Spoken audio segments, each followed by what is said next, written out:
Deus abençoe, pessoal. Ó Deus santo, Deus digno de toda honra, todo louvor. Se faça presente nessa ministração. Destapa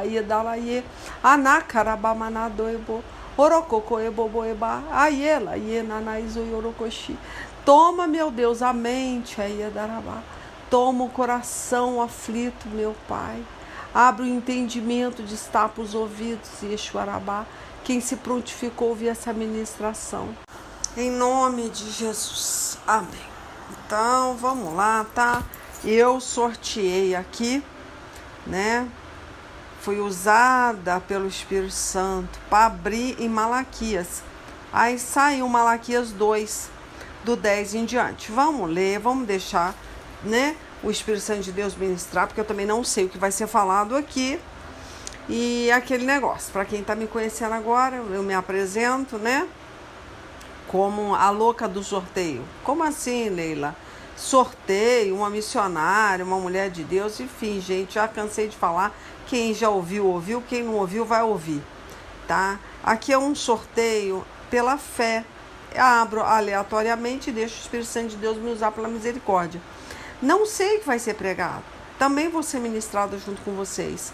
Também vou estar sendo discipulada aqui. É óbvio, Deus, Ele usa, né, uma mulher, um homem, né, que tem fé. Então, a partir da hora que eu abro e creio que o Espírito Santo de Deus está à frente dessa pregação, eu vou só abrir a boca mesmo, né? Então, não tem ideologias, coisas, ideias mirabolantes, né? Coisas da minha cabeça, tá? É isso aí, falei. Tá? Então, vamos ver o que o Espírito Santo de Deus vai falar aí. E vamos ler, né? Vamos ler. Amém.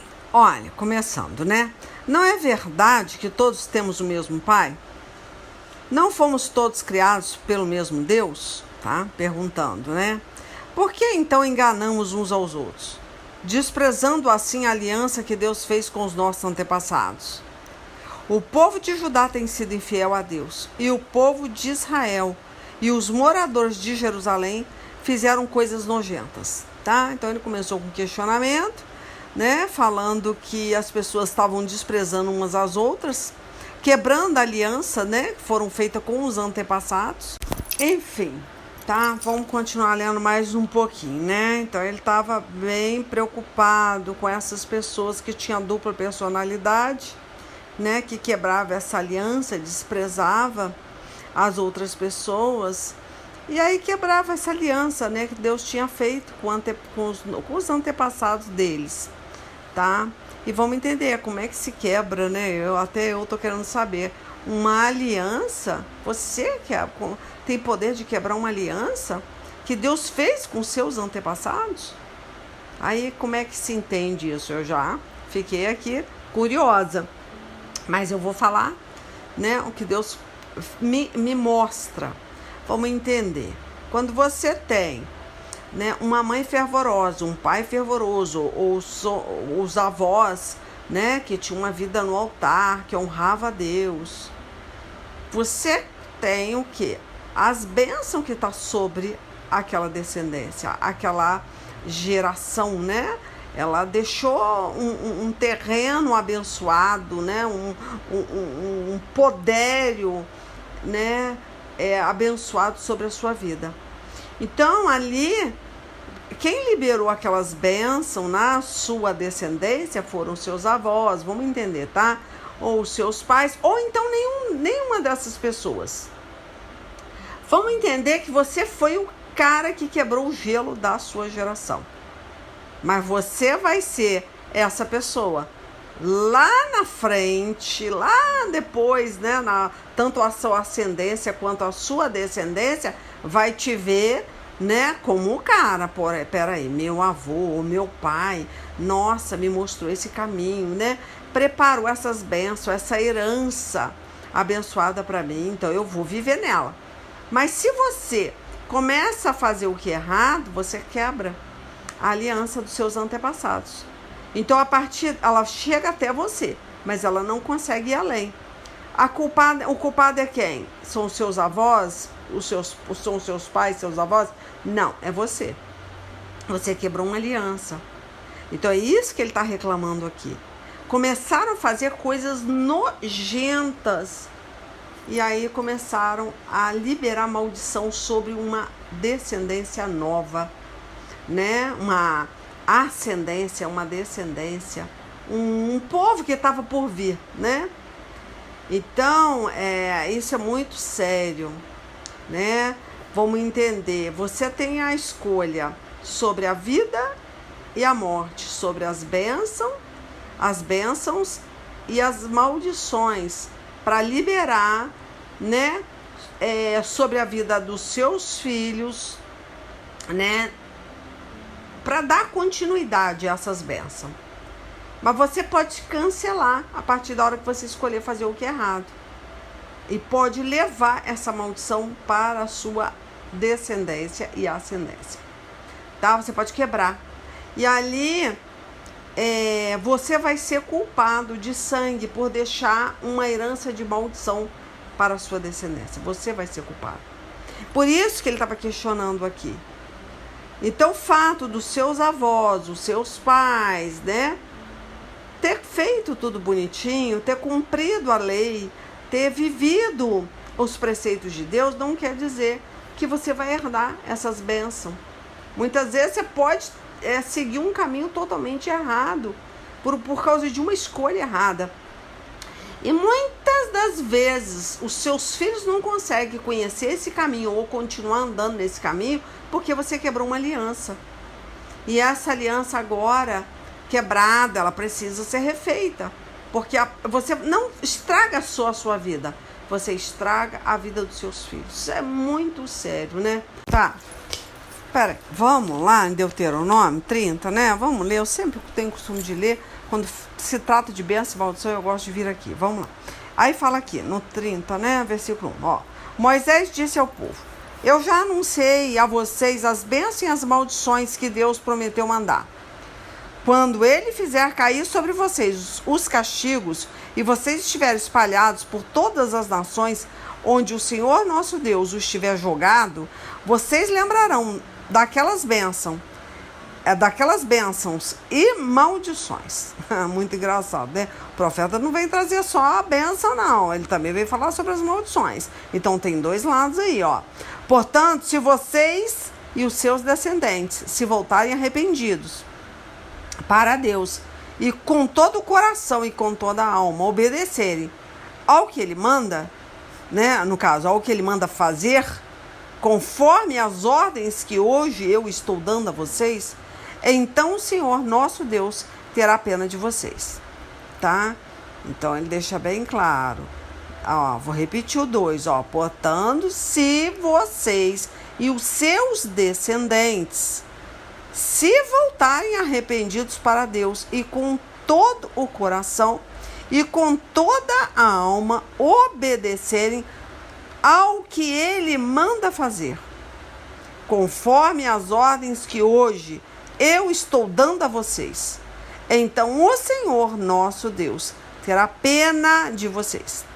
Então aqui ele não está falando, se a minha mamãe, né, consertar, voltar para o Senhor Jesus, buscar, orar, fazer vigília, ir para a igreja, tudo bonitinho, eu vou ser abençoado, eu vou prosperar.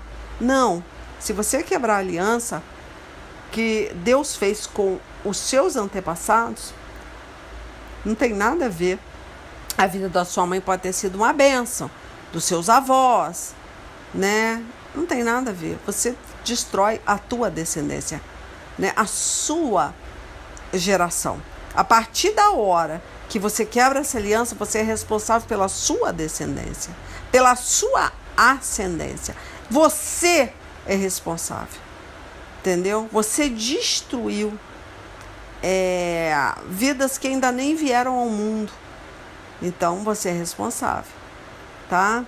Ó, ele os reunirá de todos os países por onde os tiver espalhado e os trará de volta à pátria, mesmo que vocês estejam espalhados até os cantos mais distantes do mundo. O Senhor nosso Deus o reunirá e o fará voltar para a terra que os antepassados de vocês tinham possuído. Ela será de vocês. e Deus os abençoar ainda mais do que abençoou a seus antepassados. Olha que legal. Deus, ele tem poder de abençoar mais ainda a sua vida, mais do que os seus avós, os seus pais, mesmo tendo sido muito obedientes. Mas se você consegue, né, nos seus 100 anos de vida, vamos botar 100 anos, né? Uma geração aí.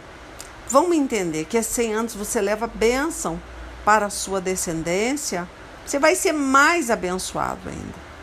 Porque você está continuando, né, a manter as bênçãos sobre a sua geração. Vamos entender assim, né? Você está conseguindo manter aquilo ali. E aí a responsabilidade é da sua família, né? Da sua geração. Ah, como assim? Eu não vou manter a minha família abençoada? Não, não vai. Mas você vai ajudar ela a se manter. Por quê? Porque você conseguiu vencer, né? Você conseguiu, igual o Paulo, né, falava, que, puxa vida, eu permaneci na fé, né? Eu venci até a morte, eu vivi Cristo, né? Agora eu vou morrer, vou ter o lucro da salvação de uma vida eterna com Cristo, mas isso traz benefício para a sua família, né? Porque você conseguiu prevalecer. Quando você consegue prevalecer, obviamente a sua geração, ela fica mais forte ainda do que você. Ela consegue mais força, porque você está reunindo força. E você está deixando de herança famílias fortes, que vence a carne, que milita contra a carne e vence a carne. Então você vai reunindo forças. Aí vão entender, os seus filhos também têm esse propósito. Mas vai ser mais fácil para eles do que foi para os seus avós. Eles vão ter mais facilidade, né, se isso importa para você, né, que eles vençam a carne, que eles militem contra a carne, vençam a carne e permaneçam fiel na presença de Deus, porque tem muitos pais que não estão preocupados, né, com isso. Ezequias, né, ele não tinha essa preocupação. Ele sempre, né, pensava nele. Enquanto eu estou vivendo, se o negócio vai ficar estreito lá para Manassés, é um problema deles. Importante que eu vivo em paz, foi isso que ele falou com o profeta, né? Quando o profeta foi falar, olha, o negócio vai estreitar. Se você não fizer isso, ó, mas eu não vou ter como tirar a consequência do seu pecado. Vai cair nas costas de alguém. Vai cair nas costas de Manassés, do seu filho. Ele já não vai ser fiel, ele vai ter problema. E ele falou, olha, posso fazer nada, o importante é que eu vivo em paz, enquanto eu durar nessa terra. Agora ele que lute. Não foi isso que ele falou? Eu faço confusão com Ezequias e Ezequias, gente, é Ezequias.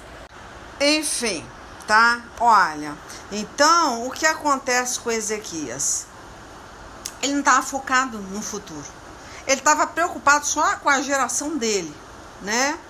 Ele não se preocupou o que ia acontecer depois da morte dele, né? Na verdade, ele não colocou a casa em ordem, porque ele foi convidado para isso, mas ele não fez. Ele não colocou a casa em ordem, tá? Deus tinha advertido ele, falou, olha, coloca a casa em ordem. Ele não colocou, né? Então a gente vê isso, até porque se você ler a história de Manassés, você vai ver que tudo que Ezequias alinhou, tudo que Ezequias colocou em ordem, entre aspas, né?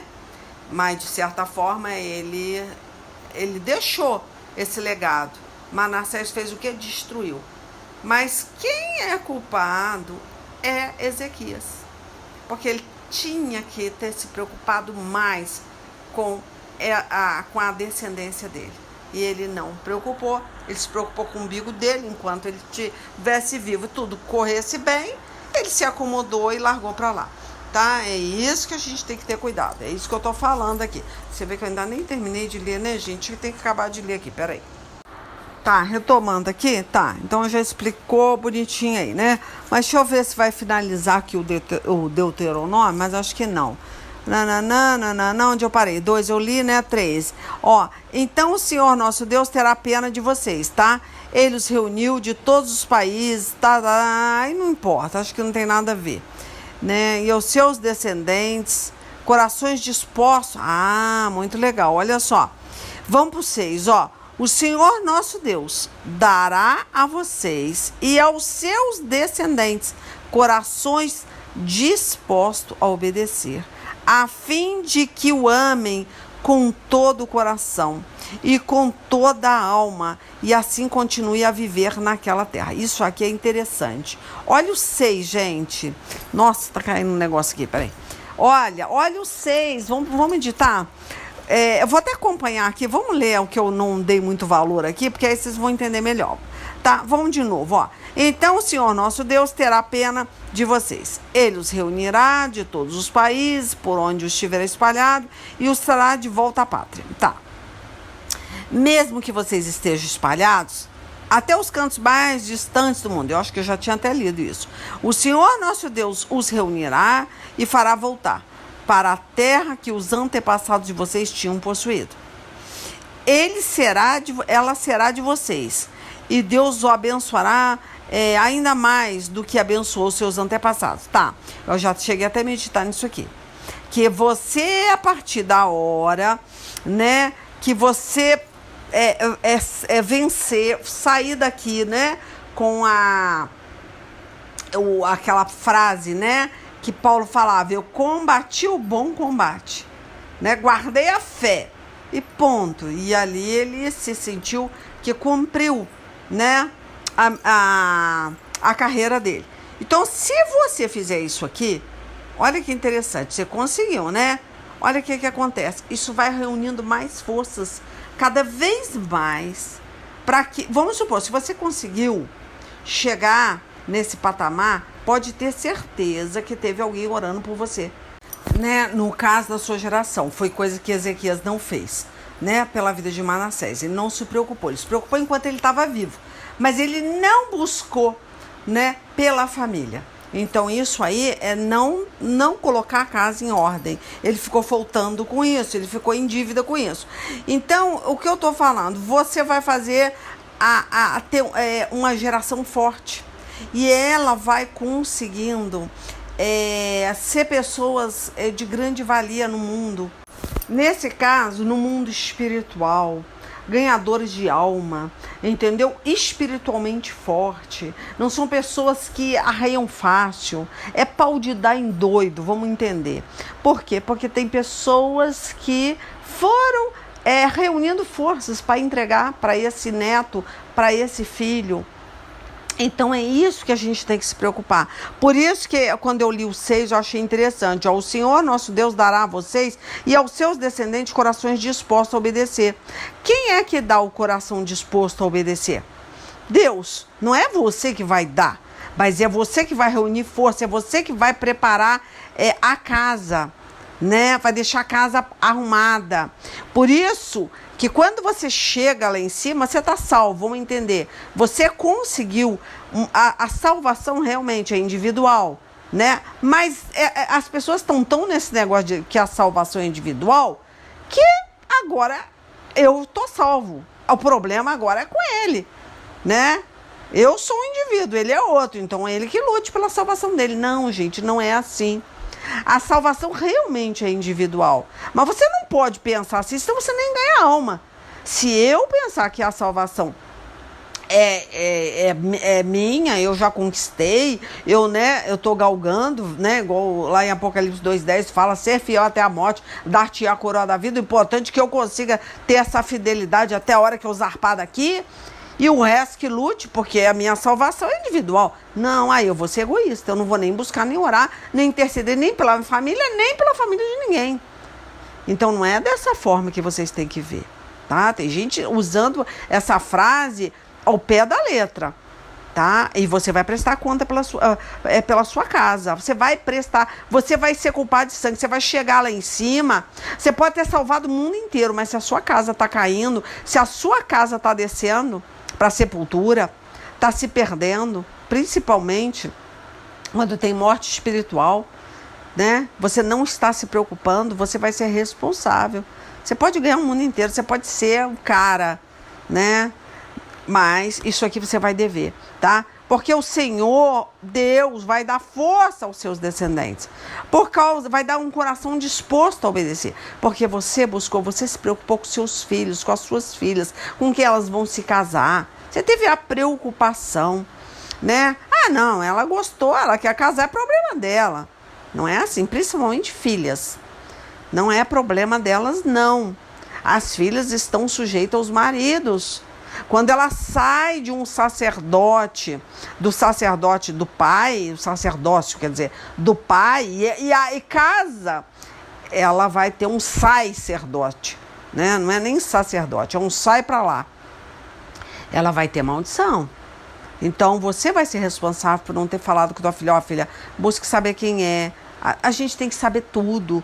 Quando a gente entrega as nossas filhas, eu sei porque eu tenho uma filha, quando você entrega no altar uma filha, não é só um casamento e acabou, agora ela que se vire, com a descendência, com a geração dela, não.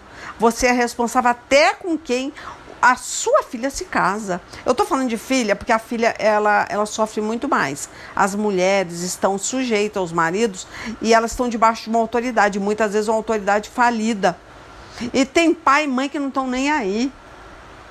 Então você tem que orar, você tem que buscar. Muitas vezes a gente tem até que sair de uma cidade, né? Muitas vezes Deus manda a gente sair de uma cidade, ou de um bairro, ou de tirar um filho de um colégio, porque tem cilada, tem armadilha ali. Eu sei porque eu já passei por isso. Eu já sei, Deus falou, né? Ó, não, tua filha tem promessa, sai daí, porque isso aí é estrangeiro, isso aí vai dar ruim. Então tem coisas preparadas. Eu lembro direitinho do rapaz que gostou da minha filha lá no Rio de Janeiro. Deus falou, tire ela desse Rio de Janeiro agora. Porque ela não pode se apaixonar. Porque, olha, é muito diferente, gente. Tem que ter muito cuidado. Uma moça nova, vamos botar uma moça de 16 anos, 15, 16, 17 anos. Elas não têm ainda esse entendimento. Elas não sabem o que é o verdadeiro amor. Lá de 1 Coríntios 13, não, né? Elas vão estar entusiasmadas, né? Com aquele namorado, e muitas vezes o diabo se transfigura em anjo de luz, e dá buquê de flor, e faz tanta graça. Não tem nada a ver. Aí cabe o pai e a mãe sentar e conversar. Olha, já orei, já busquei saber. Isso não é de Deus para você, porque Deus mostra. Agora tem pai e mãe que não está preocupado. A filha está entusiasmada e casa, menos um, né, para sustentar. Então, as pessoas, elas estão tão egoístas, porque você entrega uma filha, uma moça, eu sei, porque eu me casei com 17 anos de idade, uma criança, né, e a gente tem que ter essa formação dentro da nossa casa, essa sabedoria de chegar e preparar nossas filhas, estou falando até de filha, porque ela está debaixo dessa autoridade. E se esse homem não for de Deus, pode destruir a vida, não só da sua filha, mas dos seus netos, seus bisnetos. A família, fica uma família desgraçada, tá? E traz maldição, né, para a sua descendência, porque contaminou aquele... A pessoa fala, mas não existe estrangeiro. Existe sim, gente. Nem todo mundo vai ser salvo. Nem todo mundo. Deus fala que vai pregar para todos. Todos. Ele veio para todos.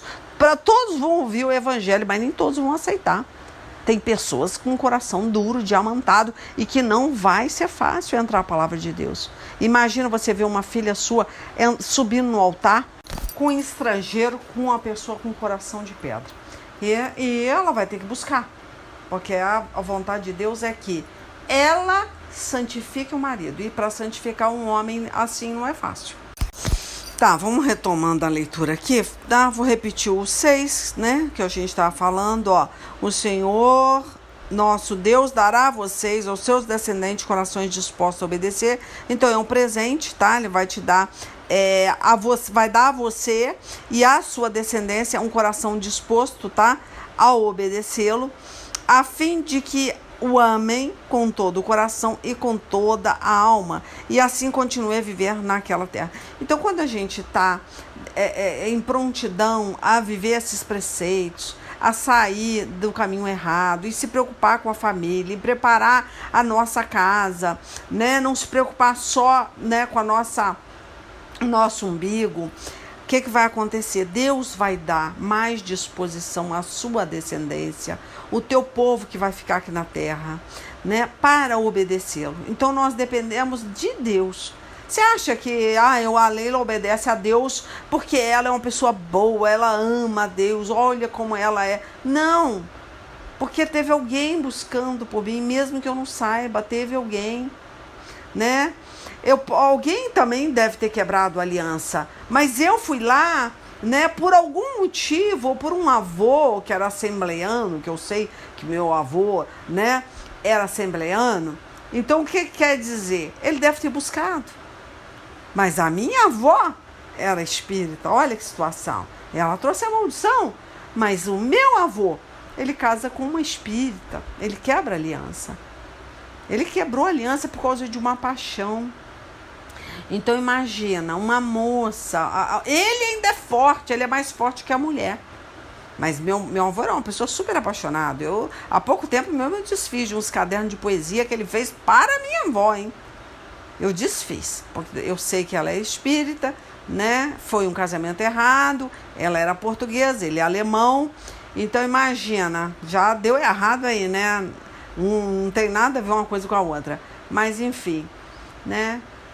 Ele tinha um amor, né, mais pela criatura do que pelo Criador. Ele rompeu a aliança, ele quebrou a aliança que ele fez com Deus quando ele se casa com a minha avó Alice. Ele casou com uma mulher que tinha outros deuses, que adorava outros deuses, tinha outro entendimento. Errou. Tanto que eu tenho uma irmã que é espírita e difícil é para pregar para ela. Tanto que ela já até me bloqueou, né? De tanto que eu mandava palavra pelas madrugadas, ela me bloqueou. Então agora o que me resta fazer é arrumar a casa, é orar por ela, é orar pelo filho dela, orar pela geração dela. Ela não quer ouvir, não adianta. Não quer ouvir, a gente tem que respeitar, né? Tanto que ela falou, não quero que me doutrine, eu tenho a minha doutrina. Quem é você para me doutrinar? Né? E ela é uma pessoa que ela tem várias faculdades, ela se acha muito entendida, muito estudada. E realmente, quem é a Leila, que mal sabe falar o português, que vai tentar doutrinar uma pessoa que se acha muito estudada, muito inteligente? Não dá para bater de frente, né? O que é que a gente tem que fazer? Amar. Amar é sua família. O que você quer para você quer para sua família. Você não pode botar a viola no saco e ir embora. Você tem uma responsabilidade. Você está aqui para orar pelos seus irmãos, né? Ou pelos seus filhos. Não é para sair fora. Ela não quer ouvir, é problema dela. Eu tentei. Não, você tem que continuar tentando. Pior é quando você se casa com uma pessoa que nem seu parente é, nem seu sangue tem, e você vai ter que reunir forças para buscar pela alma dele, pela alma dela, porque Deus não se agrada em divórcio. Mas se as suas filhas sofrerem, o seu filho, eu não digo tanto como eu te falei, que o homem ele tem mais força que a mulher no mundo espiritual, né? Se ele quiser, ele consegue botar a mulher no eixo. Mas a mulher, para botar o homem no eixo, já fica mais difícil. Porque mesmo sem ele obedecer a Deus, ele ainda é mais forte que a mulher. Porque ele é sacerdote ou sacerdote, não importa. Mas ele tem uma presença muito forte. E ele pode levar uma mulher para a sepultura, mesmo na desobediência. Tem muitas mulheres carregando muitas enfermidades do corpo por causa de um marido desobediente. Para esse marido não morrer sem a salvação, muitas vezes ela carrega muitas dores, muito sofrimento, como se fosse um animal de estimação. Ela divide aquele peso, porque o diabo não vai atacar ele, né?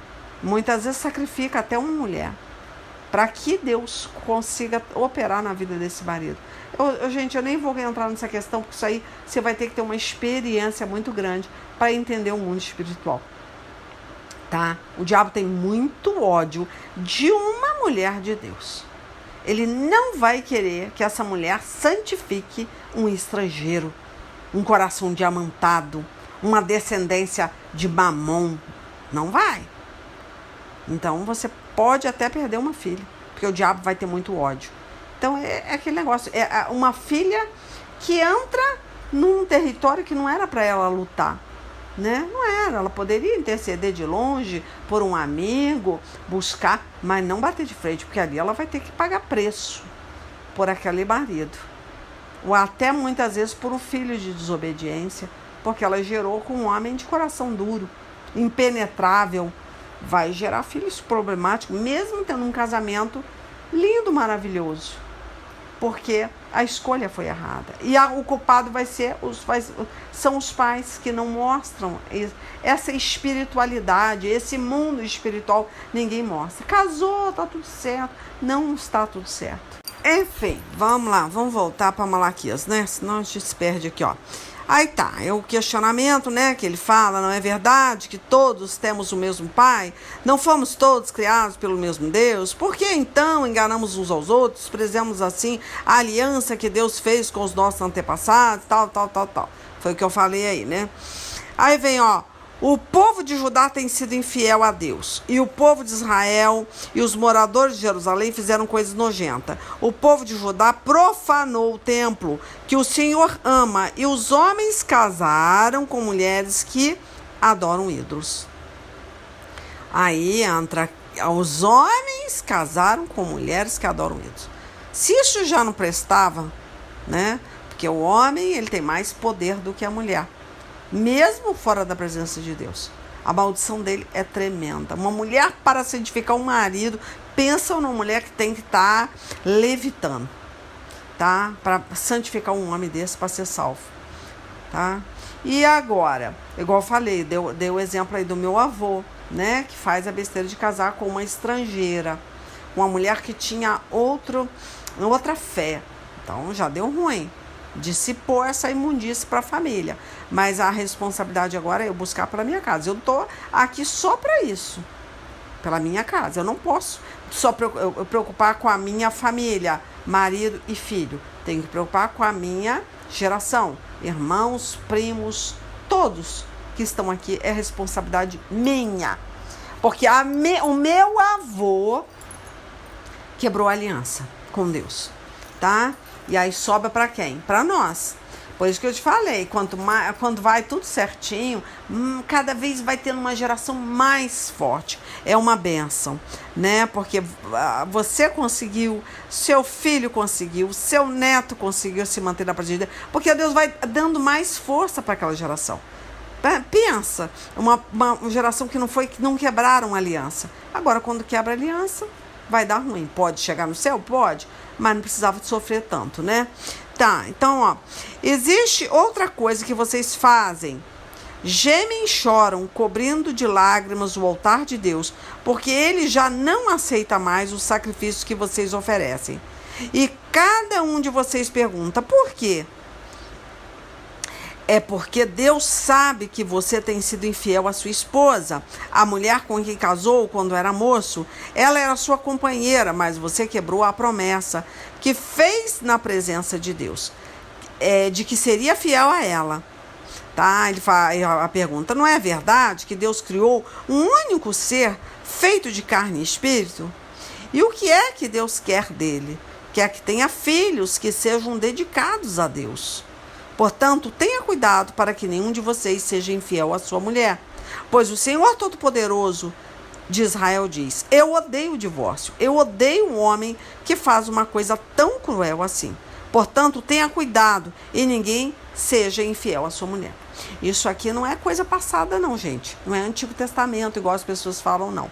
Lá em Mateus 5, né, se a gente vai lendo, você vê. Que Deus, acho que é Mateus 5, deixa eu dar uma olhada lá. Tá, retomando aqui, tá, é o 5:31, né? Que ele fala aqui. Primeiro ele começa, né? Vou ler o 27 primeiro, ó. Aí ele fala aqui, ó. Vocês ouviram o que foi dito, não cometa adultério. Mas eu lhes digo, quem olhar para uma mulher e desejar possuí-la, já cometeu adultério no seu coração. Então, quer ver? Vamos ler um pedacinho aqui, só do 21. Quer ver, ó? Vocês ouviram o que foi dito aos seus antepassados. Não mate, mas quem matar será julgado. Aí Jesus vem mudando, né? Vem complementando a lei, tá? Ele não modifica a lei, ele complementa. Olha o que ele fala. Mas eu lhes digo que qualquer um que ficar com raiva do seu irmão será julgado. Isso serve também para o adultério. Antigamente, você poderia olhar para uma mulher, desejar essa mulher e não cometer adultério com ela, que seria se deitar com ela.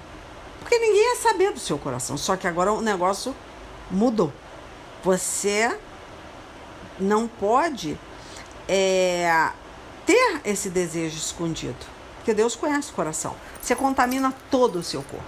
Antigamente não. O homem falava, não estou me deitando com ela, mas eu desejo. Eu não tenho ódio, né? Declarado ao ponto de matar essa pessoa, até porque é olho por olho, dente por dente. Eu não sou louco, né, de matar esse homem. Mas eu odeio. Então, era normal no Antigo Testamento você ter sujeira dentro de você. Contanto que você respeitasse a lei, cumprisse a lei, não mate, mas pode odiar. Só que quando Jesus vem complementando essa lei, ele fala, mas eu lhes digo que qualquer um que adulterar, tá? Ou melhor, adulterar, no caso, é olhar, né, para uma mulher, já cometeu adultério. Não precisa adulterar, não precisa se deitar com essa mulher. Você, aos olhos de Deus, já é adúltero ou adúltera. Então, olha só o que ele fala, mas eu lhes digo, aí ele volta aqui, ó, quem olhar para uma mulher e desejar possuí-la, já cometeu adultério no seu coração. Tanto o ódio quanto o adultério. Antigamente, ninguém saberia se você tinha ódio, você só não podia matar. Ninguém saberia se você adulterava no seu pensamento. Só não podia, né, partir para o ato. Mas você poderia ter uma mente suja. Agora não. Deus está entrando no secreto. Agora ele fala que tudo que está encoberto vai ser descoberto. Ele está vasculhando a tua mente, seu interior, seu coração, o que passa aí dentro. Você acha que você vai subir ao céu? Você acha que você vai entrar no reino de Deus? Mas nunca. Porque agora é isso aqui. Então, meu filho, não adianta. Imagina uma mulher com ódio do marido, o marido com ódio da mulher. Não separa o que Deus uniu. Santifique. Porque agora a sua briga não é contra a carne, não é contra a sangue, são contra principados e potestades, lá em Efésios 6, do 11 em diante. Então quer dizer que o meu ódio é do diabo? É do diabo.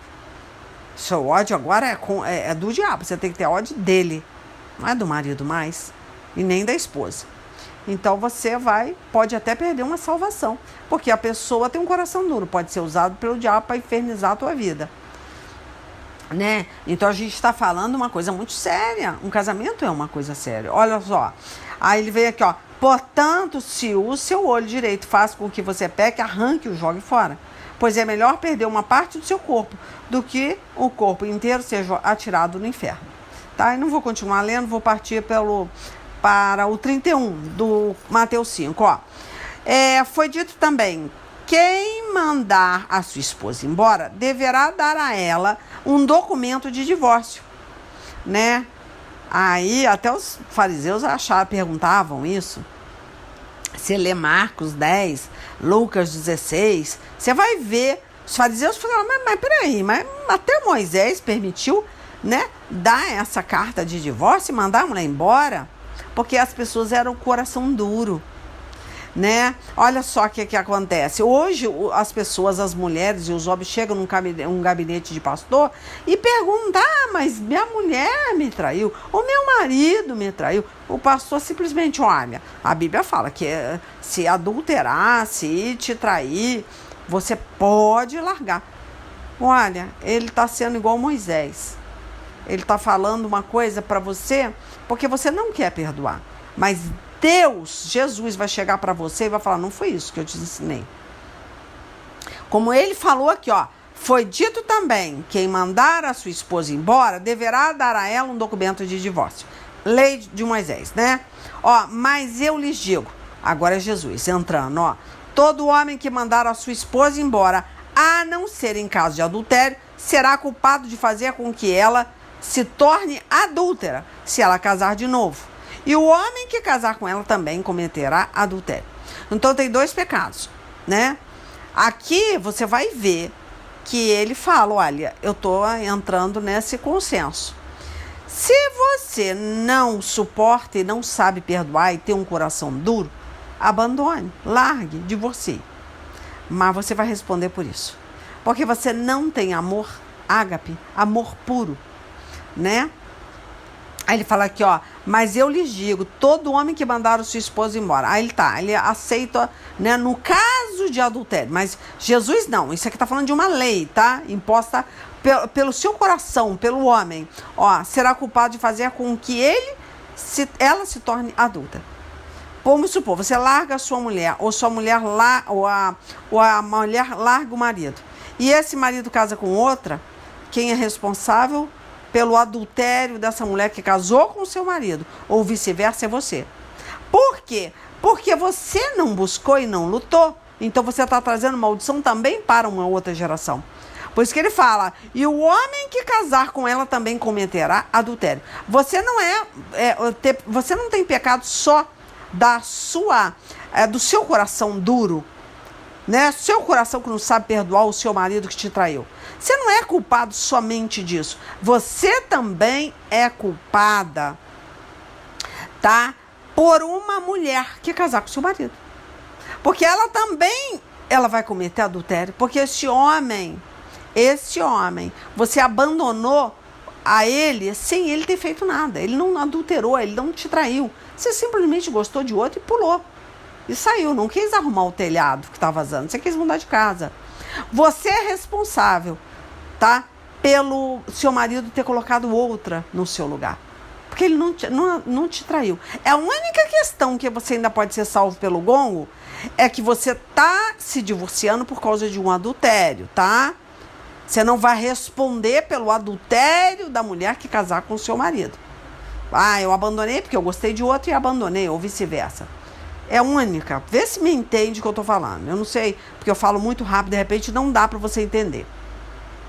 Ah, entendi, Leila. Então quer dizer que eu larguei meu marido porque eu encontrei ele com uma amante.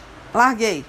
Legal. Arrumei outro, casei outro, tal. Vou responder por alguma coisa? Vai, pela dureza do seu coração. Por não amar o próximo como a si mesmo. Não se preocupar com a alma do seu marido. Não buscar pela sua família, né? Que vai ficar um demônio de pombagira, Maria Padilha Cruzeiro das Almas, atuando na sua geração, porque você não quer lutar por aquele homem. Você prefere trocar de casa. Mesmo sabendo que sua briga não é contra a carne nem contra o sangue, né? São contra as pombagiras, mas eu prefiro trocar de marido. Não vou lutar, não tô a fim de me escabelar, buscar pro marido, jejuar pro marido. Eu não, tô fora. Vai responder? Vai. Por quê? Porque não ama o próximo. Não ama a família, não ama os filhos e vai liberar um demônio de pombagira para atuar na sua geração. Aí volta pro papai e a mamãe. Tem culpa de você ter uma vida toda errada, de maldição? Tem, porque ele não te mostrou essa espiritualidade. Não, ele não te preparou para um casamento, ele não sentou com as filhas. Tô falando de mulher agora, tá? Não sentou com as suas filhas e não conversou, filha, não é assim e sai casando, não. Tem que buscar, tem que orar anos, muitas vezes, para saber o que tá pegando. Você não se conhece uma pessoa assim, não, tá? Precisa de tempo. Tem muito joio dentro da igreja, tem muito filho do diabo dentro da igreja. Cuidado. Tá, aí entendeu. Mas eu não quero mais este marido. Eu gostei de outro e vou largar meu marido e vou arrumar outro. Qual é o pecado? O pecado é que seu marido vai casar com outra e vai gerar outros filhos de adultério. Quem é culpado dessa geração de maldição? Você vai responder. Olha que situação mais séria, porque agora você não está prejudicando só a sua geração, você está prejudicando a geração da mulher ou do homem que vai casar com o seu cônjuge. Então você está prejudicando, tá? Quer ver? Deixa eu ver se eu acho aqui, que aí eu vou complementar para vocês. Achei aqui, tá? Mateus 19. Vamos ver aqui os dois lados da moeda aí, porque eu comecei a falando. Aí a pessoa fala, mas não é assim. É assim, sim. Quer ver? Olha só. Vamos ler o 7. Os fariseus perguntaram. Não, vou ter que ler mais para trás aqui, né? 3. Alguns fariseus chegaram perto dele e, querendo conseguir alguma prova contra ele, perguntaram: será que, pela nossa lei, um homem pode, por qualquer motivo, mandar a sua esposa embora? Jesus respondeu. Ele já estava fazendo uma pergunta que, na verdade, a consciência dele já estava respondendo, tá? Aí ele fala que isso é a lei de Moisés, que poderia, numa boa, tá? E como eu te falei, manda embora, né? Troca 6 por meia dúzia e tá tudo certo.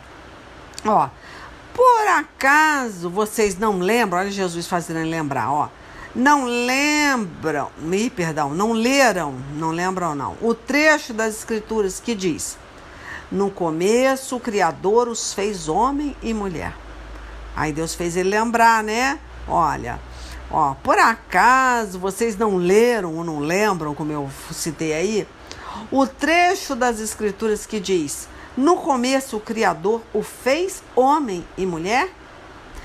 E Deus disse: por isso o homem deixa o seu pai e a sua mãe para se unir com a sua mulher. E os dois se tornam uma só pessoa. Uma só carne, uma só pessoa. Ó. Assim já não são duas pessoas, mas uma só. Portanto, que ninguém separe o que Deus uniu. Ponto. Os fariseus não contentes, aí pergunta de novo. Neste caso, por que é que Moisés permitiu ao homem mandar a sua esposa embora se der a ela um documento de divórcio? Aí entra, né, a pessoa assim, não quero ficar com essa bruxa não. Deus me livre, eu quero trocar a minha de, 60 por 2 de 30. Aí eles já começavam, não, mas Moisés aqui não é bem assim. Aí olha só o que Jesus responde no versículo 8. Jesus respondeu: Moisés deu essa permissão por causa da dureza do coração de vocês. Mas no princípio da criação não era assim. Então o que quer dizer? Moisés não aguentava mais. O gabinete dele vivia lotado, com os mesmos problemas. Era muito pesado para ele. Então Moisés falou: Senhor, cada um, que deixe que a sua consciência dite a regra. Se eles têm um coração duro, não sabem amar, não sabem buscar, por favor, me deixa entregar essa carta de divórcio. Permitir essa carta de divórcio. Cada um que responde pela sua consciência, pelo seu amor ao próximo. A mulher não fez nada, não te traiu, aí foram permitidos. Foi permitido. Aí vem aqui, ó, Jesus respondeu: Moisés deu essa permissão por causa da dureza do coração de vocês. Mas no princípio da criação não era assim. Aí ele vem: portanto, eu afirmo a vocês o seguinte: o homem que mandar a sua esposa embora, a não ser em caso de adultério, se tornará adúltero se casar com outra mulher. Enfim, então, o que a gente está falando nessas questões, que independe se a mulher adulterou, Deus quer que você busque, que você ame. Ele não tem interesse no divórcio. Se está se divorciando, independente se é adultério ou não, ou enjoa da mulher, todos os dois estão em pecado, tá? Não é da vontade de Deus. Mas ainda está sendo tolerado uma questão de adultério. Está sendo, claro, espancamento, um homem que espanca a mulher, que tem um motivo muito sério. Mas não é o desejo do coração de Deus. Porque se um demônio entra numa família, fica lá debaixo da cama do casal, quem é culpado é um dos cônjuges. Mas meu marido adulterou. Mas você não está tampando brecha. Você não está buscando. Porque a mulher sábia edifica e a tola derruba. Mas a mulher adulterou. O homem também não está sendo um bom sacerdote. Se ele tivesse sendo um bom sacerdote, ele conseguiria fazer a mulher andar do lado dele. Então, de qualquer maneira, um é culpado do outro, porque é uma só carne. Se tem alguma coisa errada, alguém deve estar deixando a porta aberta. E o diabo está fazendo bagunça na casa dela. Mas aí tem esse lado que eu falei, que muitas vezes a maldição está naquela família de separação, de adultério, Porque tem um pai e uma mãe que não advertiu a filha para casar com um estrangeiro, né? Ou tem um pai e uma mãe que quebrou uma aliança, igual eu falei do meu avô, né? Que era um homem forte, né? Um missionário, um assembleiano, um homem mesmo de Deus, de repente casa com uma mulher espírita. Então, ele destrói o ministério, né? Aí sobrou para minha mãe, que viveu a vida inteira no oba-oba, surfando no pecado. Aí acontece o quê? Trouxe maldição para minha vida. Fiquei a vida inteira no pecado. Aos 39 anos, eu conheço Jesus e abandono o pecado. O que eu faço? Eu pego essa imundície todinha, né? Que o diabo tinha essa obra, essa matéria-prima, essa sujeira para trabalhar na vida da minha família. Eu pego agora e lanço no mar, jogo no mar do esquecimento. O diabo não vai mais, ele pode até me acusar, mas Jesus não lembra mais. Eu não vou permitir mais que o diabo me acuse, porque eu limpei a minha casa, estou preparando a minha descendência. Então eu estou juntando todos os cacos que meu avô deixou, que minha mãe deixou, e estou juntando e estou fazendo um novo vaso. Então o que acontece, né? Eu estou renovando a aliança do meu avô, mas aí eu tenho que fazer o quê? Advertir a minha filha, ó, isso. É assim que você tem que andar, é desse jeito que você tem que agir. Deixar a bênção, não destruir um casamento, eu tenho que retomar a minha casa. Por quê? Para abençoar o casamento da minha filha. Então, se um pai e uma mãe não preparam um filho para um casamento, ele também é pecado, ele tem culpa, porque esse casamento pode ser destruído. Se um pai e uma mãe se separa e não busca pelo seu cônjuge, ele também é culpado de ter uma pombagira atuando na geração dos seus filhos, dos seus netos. Então vai ter que ter alguém que santifique o marido ali, né? Alguém que tenha um coração de Deus para amar o seu marido ou a sua esposa prostituta e buscar por ele, para que Deus abençoe aquela geração, seja uma geração firme, que não haja separação, que não tenha um casamento destruído. Então, de qualquer maneira, tá? Você tem que deixar bênção, porque isso vai migrando para a sua descendência. Enfim, deixa eu ler aqui um pedacinho de Esdra. Tá, abri aqui, Esdra 9, tá? Quando ele chega da Babilônia, ele confessa, né, os pecados, abandona, mas muito triste essa passagem, porque eles fizeram família, né, com as estrangeiras, e Deus falou, não quero. Mas vamos ler um pedacinho, ó. Depois que tudo isso foi feito, alguns líderes do povo de Israel vieram falar comigo. Eles me contaram que o povo, os sacerdotes e os levitas, não tinham ficado separados das pessoas e dos costumes pagãos nojentos dos cananeus. Aí vem, né, dos heteus, perizeus, eu não vou ler. Aí vem aqui, ó. Homens israelitas haviam casado com mulheres estrangeiras. E assim um povo escolhido por Deus tinha se misturado com gente de outros povos. E os chefes e líderes do povo haviam sido os primeiros a cometer esse pecado. Olha, a pessoa que era para dar exemplo não deu, né? Foram os primeiros a cometer esse pecado. Então vamos ler aqui o 3. Quando ouvi isso, rasguei as minhas roupas em sinal de tristeza. Arranquei os meus cabelos e a barba e me sentei muito desgostoso. Fiquei ali sentado cheio de desgosto até a hora do sacrifício da tarde. E o povo começou a se juntar em volta de mim.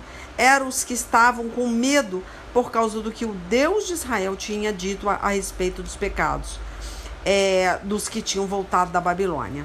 Quando chegou a hora do sacrifício da tarde, eu saí daquele abatimento e me ajoelhei para orar, usando ainda as roupas rasgadas. Então levantei as mãos para o Senhor, meu Deus, e disse: ó Deus, estou muito envergonhado e não tenho coragem de levantar a cabeça na tua presença. Estamos afundados nos nossos pecados que sobem até o céu. Desde o tempo dos nossos antepassados até hoje, nós, o teu povo, temos pecado muito. Por causa dos nossos pecados, nós, os nossos reis e os nossos sacerdotes, temos caído nas mãos de reis estrangeiros. Você vê, né? Um pecado chama o outro. né? Aí começou a entrar as maldições, ó. Temos sido mortos, roubados, levados embora como prisioneiros e até hoje temos sido desprezados. Mas agora, ó Senhor nosso Deus, tu foste bondoso por algum tempo e deixaste que alguns de nós escapássemos e vivêssemos seguros neste lugar santo. Tu nos deixaste escapar da escravidão e nos deste uma vida nova. Éramos escravos, porém não nos deixaste na escravidão. Tu fizeste os reis da Pérsia terem boa vontade para conosco, e eles deixaram que reconstruíssemos o teu templo, que estava arruinado. Enfim, aí o mais interessante, eu não vou continuar lendo, depois vocês leem aí. Aí ele veio aqui, ó, as esposas estrangeiras são expulsas. Aí vem uma parte triste, porque antigamente Deus queria que eles largassem as suas famílias. Imagina, já com filho, né? E foram mandados embora. Só que agora, nesse nosso tempo, como Jesus já veio, derramou o sangue, né? E hoje ele veio chamar todos. Não existe mais o estrangeiro, gente. Não é que não exista gente de coração duro. Claro que sim. As descendências continuam, né?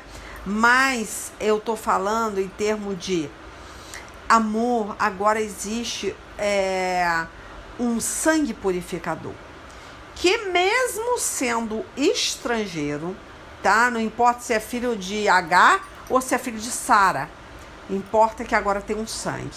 E ali limpa toda a descendência. Não importa de quem é a descendência. Só que agora depende do amor. Você tem que estar ligado a Cristo. Porque Jesus fala, né? Seja santo, que eu sou santo. Obviamente, você nunca vai ter essa santidade absoluta diante de Deus. Isso não existe. Mas quando você está ligado a Ele, Ele te santifica. Se Ele te santifica, você santifica ao teu cônjuge, os seus filhos. Agora, você precisa estar ligado. Você precisa fazer parte do corpo. Não tem como. Você não tem como santificar nem sua esposa e nem a sua esposa te santificar. Então, agora você falta com amor. Se você falta com amor, você quebra o segundo mandamento mais importante da Bíblia. Se você quebra o segundo mandamento mais importante da Bíblia, você vai responder por ele. Porque tem um julgamento. Que todos vão declarar que Jesus Cristo é o Senhor diante do trono dele. Tanto aqui na terra, quanto no mundo dos mortos. Vão passar pela peneira. E vai haver um juízo. E ali você vai responder, por que você não amou seu marido? Por que você preferiu entregar ele na mão de outra, na mão de uma pombageira? Por que você não... E seu marido vai para o inferno? Você acha que quem vai responder se caso seu marido se perder? Mesmo ele tendo te traído? Você vai ser responsável porque você conhece a Deus. Eu prefiro um varão pronto. Isso não existe, filho. Tá? Não confie em ninguém. Confie em Deus. Todos vão te decepcionar. Somente Deus não. Então você tem que ter amor suficiente para amar a quem não te ama. Por isso que eu falo, quem mais precisa de amor é aquele que não sabe amar, tá? O seu amor tem que ser suficiente para todos, porque Jesus te ama, né? E esse amor não acaba. Ele, quando você está enxertado, você está na videira verdadeira, nunca vai faltar esse amor. Não importa o que as pessoas façam, você vai ter prazer em amar a pessoa que não te ama, porque você vai ser trabalhada no amor. Agora, se falta isso, né? Aí entra aquelas questões que eu falei, de pai que não buscou, que não advertiu o filho, que permitiu o filho casar errado, aí vai virando uma bola de neve, uma bola de maldição, que vai de geração a geração, mas você não deixa de ser o pecador da vez. Tá, vamos ler para encerrar aqui o 1 Coríntios 7, né? Paulo aconselhando sobre o casamento. Agora vou tratar dos assuntos a respeito dos quais vocês me escreveram.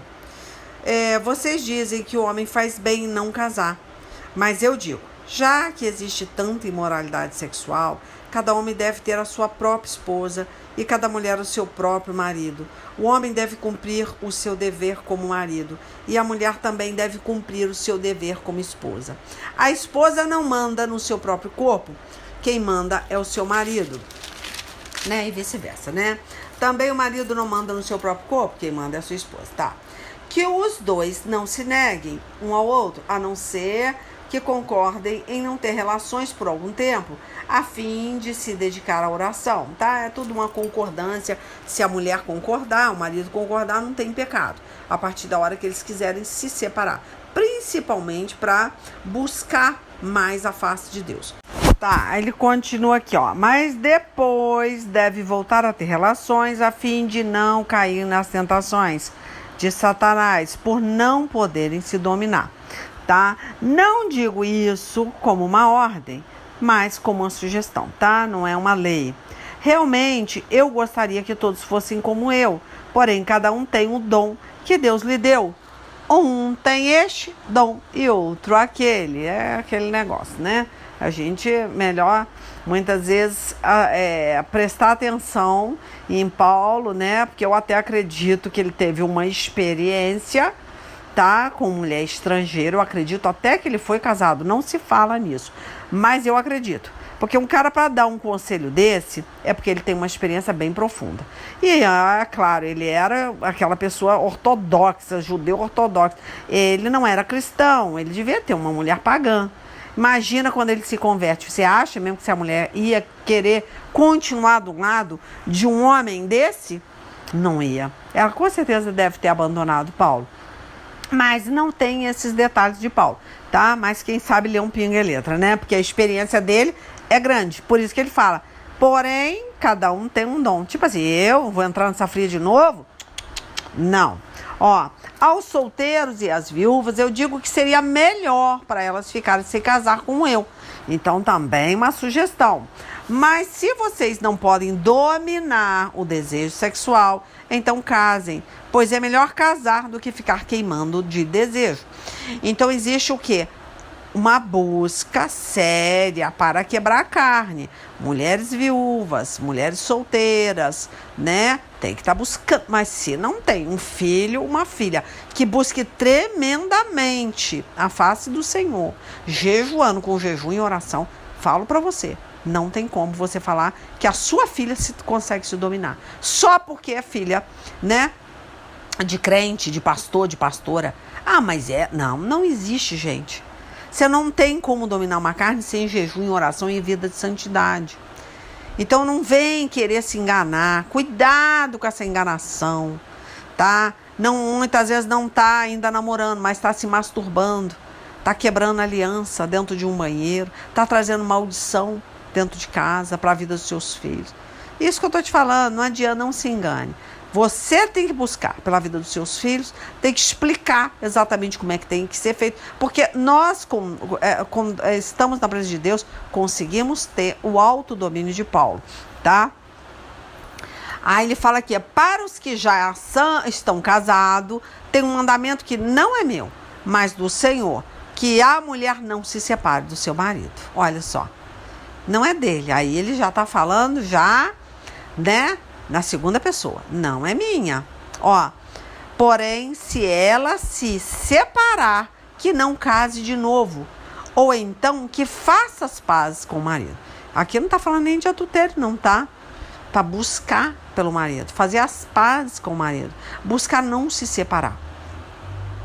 E o que o homem, e que o homem não se divorcie da sua esposa. Mesma situação, tá? Aos outros digo eu mesmo. Aí ele entra com a palavra dele, de primeira pessoa, ó.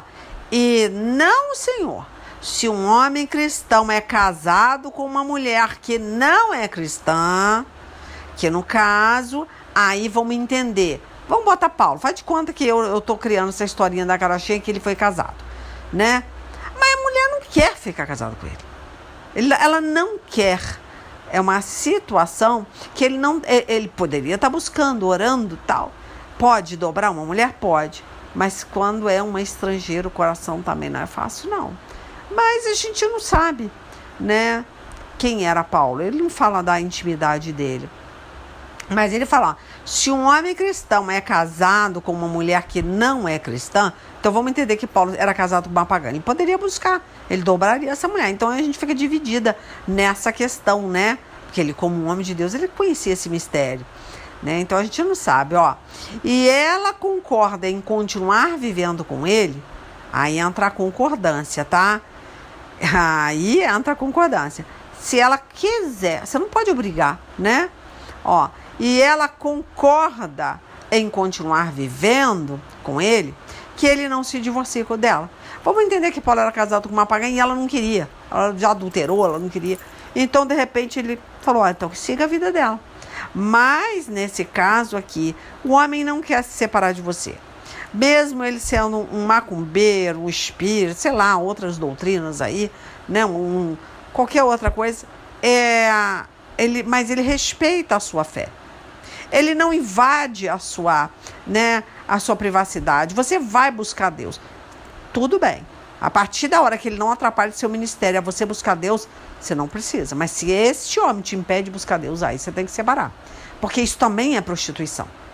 Isso também é adultério.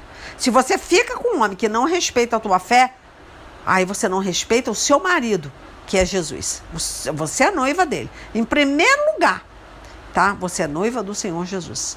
Então você tem que respeitar este marido. Aí se ele te impede de adorar e buscar o seu noivo, aí você tem que separar. Porque aí você não pode amar mais o seu marido do que a Deus.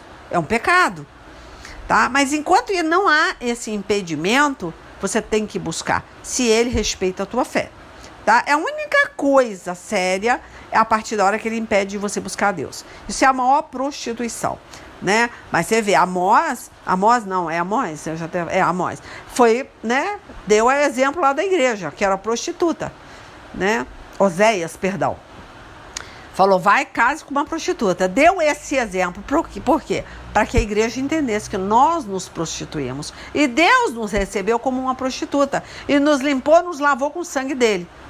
Então, Oséias também teve esse entendimento. Vai, case com uma prostituta e fica com ela.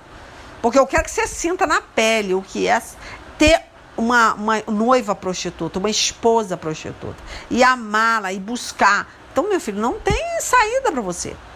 Tá? Aí vamos lá, que está encerrando meu tempo aqui, ó. E se uma mulher cristã é casada com um homem que não é cristão, ele concorda em continuar vivendo com ela, que ela não se divorcie dele. Pois Deus aceita o homem, olha só, hein, que não é cristão, por ele estar unido com a sua esposa cristã. E aceita a mulher que não é cristã, por ela estar unido com o seu marido cristão. Se não fosse assim, os filhos deles, ó, não pertenceriam a Deus. Olha que coisa séria. Mas Deus, ele aceita agora todos. Não importa se é filho de Mamon, Amon, não importa quem é a descendência do seu marido. Ele aceita todos, ó. Mas sendo assim, eles pertencem. Porém, se o marido não cristão ou a esposa não cristã quiser o divórcio, então que se divorcie. Tá? Aí é uma questão que você não pode obrigar ninguém a ficar com você, tá? Neste caso, o marido cristão ou a esposa cristã está livre para fazer como quiser, pois Deus chamou vocês para viver em paz. Esposa cristã, como é que você pode ter a certeza de que não vai salvar o seu marido? E você, marido cristão, como é que você pode ter a certeza de que não vai salvar a sua esposa? E pronto. Você tem que buscar, você tem que demonstrar esse amor, sim. A não ser que essa pessoa realmente não queira, pela sua fé. Você não pode a deixar de servir a Deus para servir a homem. Aí você falta com amor a Deus, que é o primeiro mandamento. E o amor ao próximo, que é o segundo mandamento. E aí vem aquele Mateus 10, do 34 diante, que eu sempre volto nele. Meu filho, Jesus não veio trazer a paz, veio trazer a espada. O mundo não vai estar em paz com você. Então, os seus piores inimigos serão de dentro da tua casa, né? Aquele que botar marido na frente de Deus, filho na frente de Deus, não merece ser seguidor de Deus. Não merece ser o meu seguidor. É assim que ele fala. Não merece ser o meu seguidor. Né? Aquele que não está pronto para morrer, né? E abandonar as coisas. Então, meu filho, agora aqui você não tem mais marido, porque no céu não tem casamento. Lá você vai ser dado como os anjos. Não existe sexo, não existe casamento. Mas você vai prestar conta pela alma daquele indivíduo que você não buscou. Então, você está frito de qualquer maneira. Enfim, deixa eu fechar. Olha, gente, quem estiver recebendo essa administração, leilalima.com para ouvir as pregações antigas, ou missionária Leila Lima, tá? Dá no mesmo. E vai lá ouvir as pregações, tá? Escuta aquela. Casamento versus divórcio. Vai explicar melhor para quem estiver vivendo essa situação aí. Agora, negócio de filho aí é sério, hein? É sério. Vigia, ora, conversa com seus filhos. Não tenha pressa seus filhos casarem com o primeiro. Não tenha pressa. Acalma seu coração, ore e ensine os seus filhos a orarem e buscarem a Deus. Nesse sentido, tá? Deus abençoe. Até semanas que vem, se assim Deus permitir. Beijo.